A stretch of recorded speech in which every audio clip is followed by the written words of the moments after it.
మోకాళ్ళ శబ్దాలు ఎందుకు వస్తున్నాయి, అదేవిధంగా మనం తీసుకోవాల్సిన ప్రికాషన్స్ ఏంటి?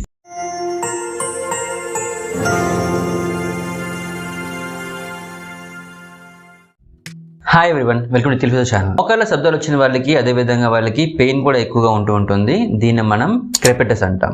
ఎందుకు వస్తుందంటే మనకి ఈ మోకాళ్ళ దగ్గర ఉన్న ఎముక అంటే మన మోచెప్పు దగ్గరని అదేవిధంగా తొడ ఎముక దగ్గర మనకి ఈ కార్టిలేజ్ అనేది అరుగుదల కానీ లేకపోతే ఫిషరింగ్ అంటూ ఉంటాం.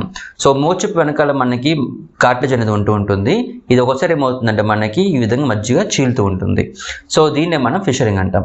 ఇలాగ వచ్చిందనుకుంటే వాళ్ళకి పెయిన్ అనేది బాగా ఎక్కువ ఉంటుంది. అదేవిధంగా ఈ రబ్ చేయడం వల్ల వాళ్ళకి సౌండ్స్ అనేవి వస్తూ ఉంటాయి. ఇంట్లో మనకి రెండు రీజన్స్ ఉంటాయి.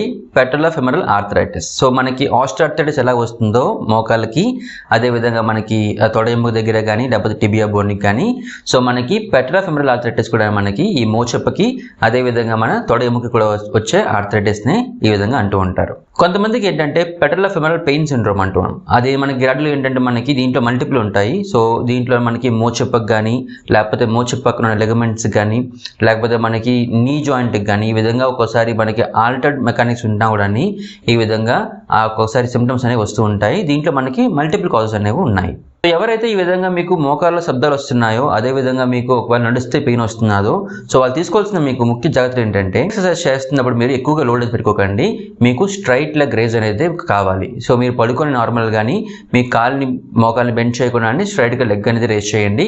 ఇలా చేయడం వల్ల మీకు ఏంటంటే ఈ తొడ దగ్గర కానీ లేకపోతే మీ మోచెప్ప దగ్గర కానీ ఎక్కువగా లోడ్ అనేది పడకుండా ఉంటుంది. సో వీళ్ళకి స్క్వాట్స్ చేస్తున్నప్పుడు కానీ లేకపోతే కింద కూర్చొని నించున్నప్పుడు కానీ మెట్లు ఎక్కుతున్నప్పుడు కానీ ముఖ్యంగా స్కిప్పింగ్ చేస్తున్నప్పుడు కానీ లోడ్స్ అనేవి చాలా ఎక్కువ ఉంటాయి. మీరు ఈ యాక్టివిటీస్ని మీ నొప్పి తగ్గేదాకా మీరు గ్రాడ్యువల్గా మీరు ప్రివెంట్ చేయాలి.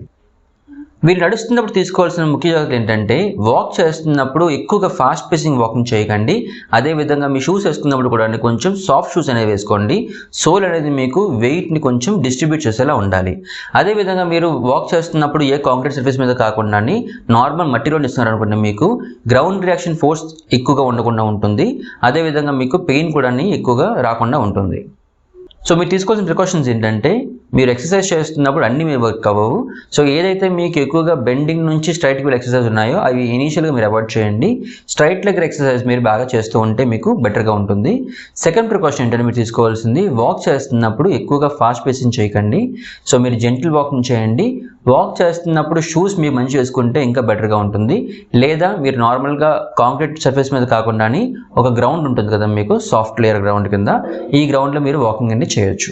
నా ఫ్యూచర్ నీ పెయిన్ సిరీస్లోని నీ ఆస్టియోఆర్థరైటిస్ అదేవిధంగా క్రానిక్ ఆస్టియోఆర్థరైటిస్ ఉంటే ఎలా మనం ప్రివెంట్ చేసుకోవాలి, అదేవిధంగా మీరు తీసుకోవాల్సిన ఏసీఎల్ లిగమెంట్ కానీ లేకపోతే పీసీఎల్ లిగమెంట్ కానీ ఎక్సర్సైజ్ అంటే ఏం చేయాలి, అదేవిధంగా మనకి మిగతా నీ జాయింట్ సంబంధించిన అన్ని ఇష్యూస్ గురించి ఎక్స్ప్లెయిన్ చేస్తాను.